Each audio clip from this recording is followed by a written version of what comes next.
Maddie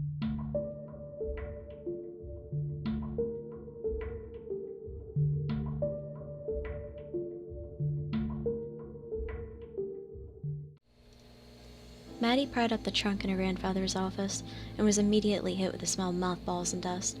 It had been 3 days since his funeral, and the media was clamoring for a statement from the prestigious Orwell family. There had been rumors of a closed casket funeral that required only a few pallbearers. They needed something to take the attention away from their grandfather's death and instead focus on what he had been. Jeremiah Orwell was the man who saved the world. She had looked up to her grandfather, but knew something was wrong. He always led a quiet life, preferring the solitude of his own company rather than visiting his family and basking in the glow of public adoration. In his last few months, he had stopped eating altogether. He always preferred a diet of vegetables and fruits, getting his only protein from the rice and beans, but his final moments left him a withered husk. He weighed a little less than 100 pounds and looked so ghoulish they had to have the casket closed for the ceremony. She rifled through the trunk in his office. It was mostly filled with books that didn't appeal to her. The subjects ranged from ethics, rhetoric, but were mostly tied to his occupation, journalism. One thing did manage to catch her eye, though. It was an old handwritten journal sandwiched between a Jonathan Swift book and another entitled Animal Farm. She hoped that maybe it was an old letter to his wife or a memoir of sorts that could be used to remind the world that her grandfather was a great man, and the circumstances of his death had no bearing on his achievements. She sat by the window and began to read the last words of Jeremiah Orwell.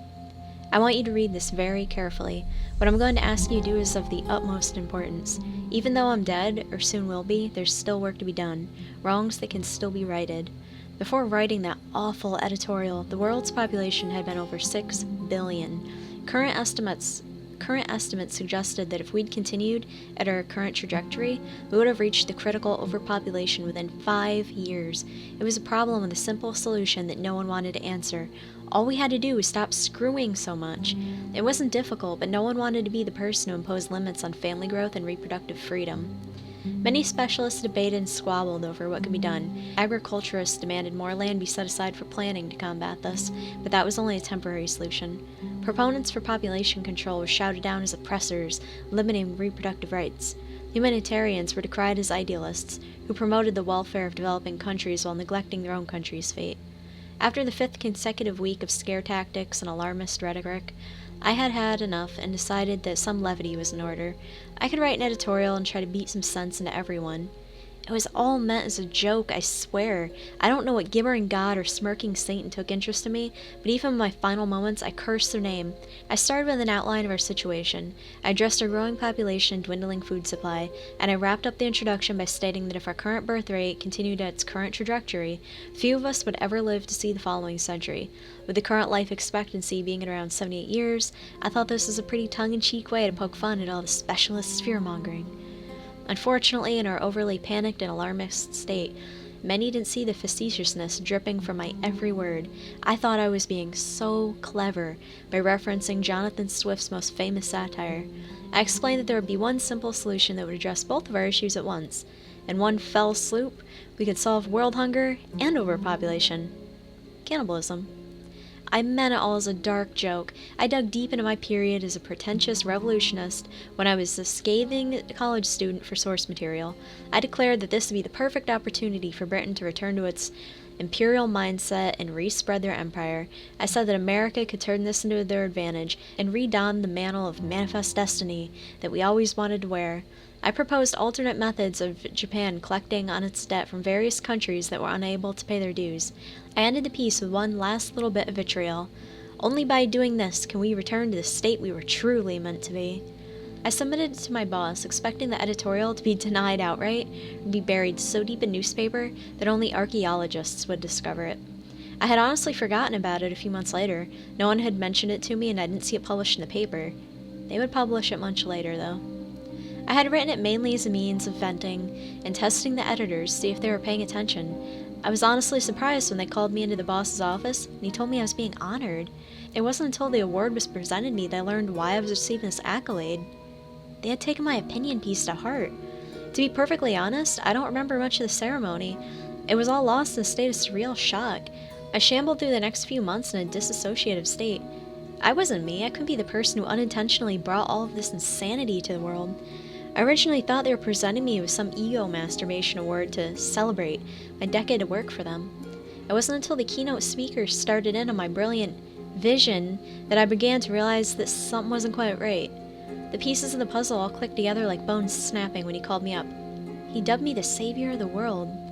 They had had weeks to put their plan into action. It was a simple one, really. They didn't need everyone's complicity. They just needed to make them accomplices before they knew what they were involved in. A couple hundred people missing here and there, junkies, runaways, criminals, were all they needed.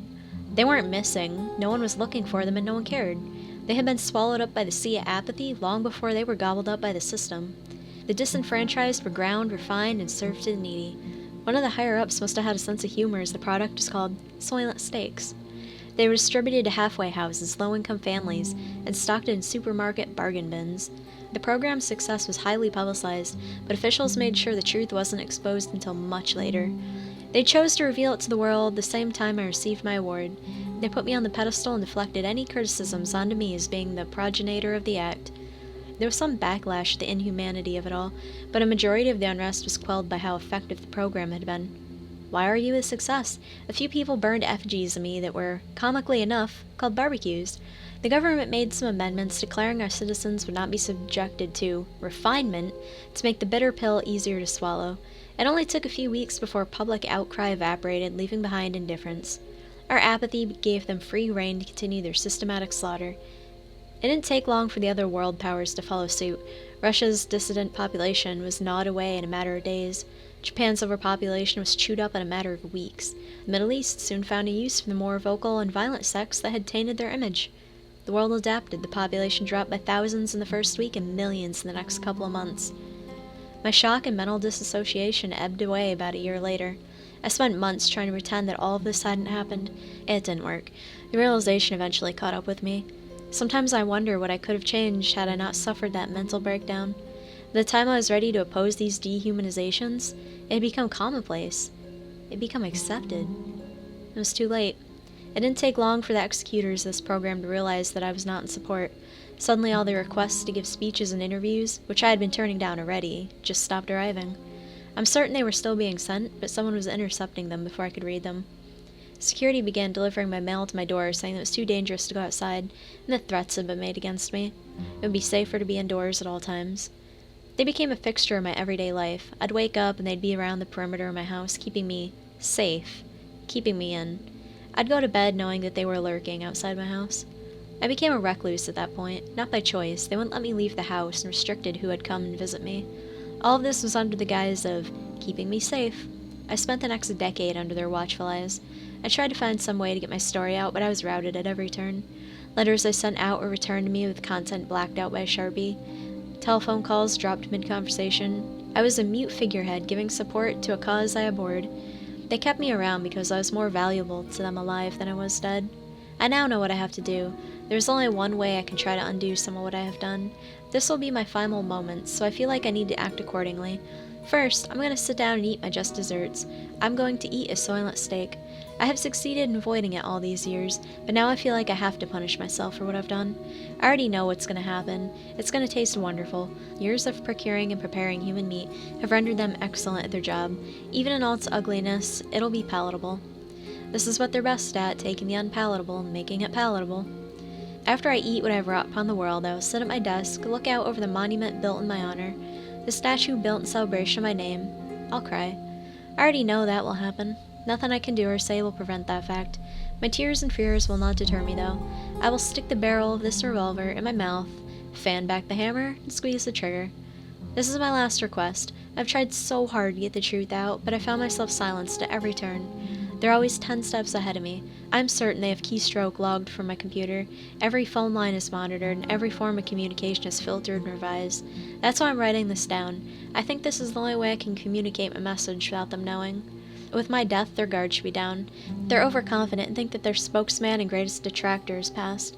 They will make me into a macabre messiah, parade me around, proclaiming that the world has lost a great voice. That's not true. No one ever heard my voice, at least not yet. I need whoever is reading this to publish it, to submit it and spread my final message, to set the truth free. I want the world to know. They want to bury me as a hero, the butcher messiah. I'm not that person. Please, please, restore some dignity to an old man who died with none. I beg you. Maddie set down the letter on the table. She paused for a few moments before picking it up and rereading it. She did that a few more times, unable to comprehend what she was reading. She eventually picked up the letter and carried it out of his study and into the kitchen, away from the watchful gaze of that monument. She'd been looking for something of her grandfather's to print, and now she knew what she had to do. She lit the stove eye and set the letter on top of it. It crackled and hissed as if protesting its immolation. She watched it as it burned away. A sigh of relief escaped her lips as the pages were reduced to ash. She knew what she would give the media. She would reprint his original article. Maddie knew what her family had said about Jeremiah, that he had lost it, that he had gone mad in his old age and isolation, that he had starved himself until he was almost a skeleton. As the ashes swirled and danced in the air, she knew they were right, but no one else needed to know that. The world needed to see Jeremiah Orwell as a messiah, not some madman. Her grandfather had saved the world. Her grandfather was a hero.